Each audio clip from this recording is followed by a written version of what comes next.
Okay, here's my Laugh-O-Matron. So I have my FM radio controller. You always want to turn it on first. And then your plane.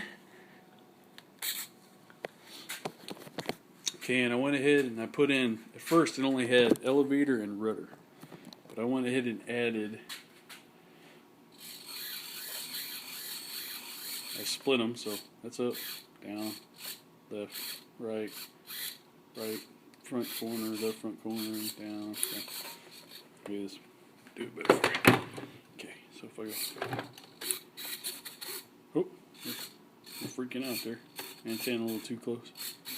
And then my rudder. And you're saying, why no throttle? No throttle. Well, this has got a Fox 15 line motor.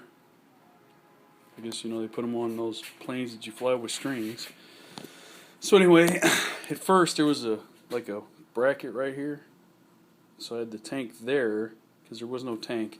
When I got the plane, there was no tank. There was an engine, no prop,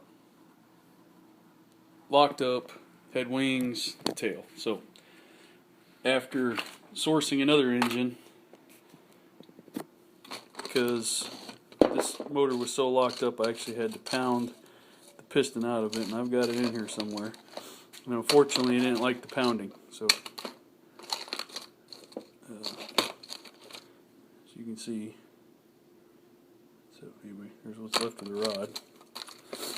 And I figured you had to take the head off to get the connecting rod off. So anyway, learned a lot about this little motor. And then this one, someone actually spent some time on it. See how it's ground off right there? And it's brass bushed, but it's had so much time on it that it actually was wallered out. So I had to do a little cylinder swap-a-rooney there. So that's where I got this new block. I say newer block. It's not brass lined. And then the sleeve, that's what I'm looking for now. Oh, I must have put it back in there. Yeah, I did. Let me get the sleeve out. So I had to match fit the used piston from the other engine to the used sleeve in that motor there. But this one you can see it's got a little, somebody ground on that intentional. So I don't know if that was adding to my initial problems, because at first I tried to keep using this motor, but I never could get it to start, and I suspected I had low compression. You know, everything out of this in this block. So anyway, I've got it running now. I mean, I've got it down almost to a science. So anyway, I had to put the gas tank way back here, because with it up here, we decided it was nose heavy. So now I have it. And I also set the weight left to right. I had I don't know if you can see it in that bag, but those are AA size battery pack, because I got this bunch of servos, also too big for this plane. I got some micro servos since, but I got a whole bunch of stuff for a low price at Mike's Hobby Shop.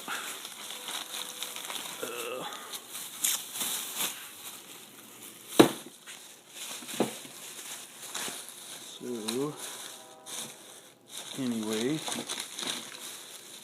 so those other servos, yeah. In fact, you could probably use these in your plane. They're so big. Look at that thing. That thing's massive. So I got 3 or 4 of those, but all I needed was the receiver, which is up under this wing. You can't see it.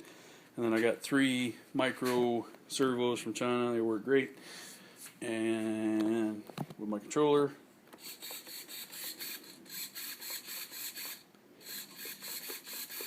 But I had to make my own battery pack. So anyway, that's what I have, Greg. I know, kind of laughable, but you know, my son asked if I could make it fly. We're gonna keep trying until I do. So this is melted from where I glued the cross struts back in so many times from crashing. So, and then the motor mount, I blew that into pieces. Sure you saw that in the box. Yeah, maybe not. I threw it away. No, here's part of it. Okay, here's what's left of the mortar mount. Done.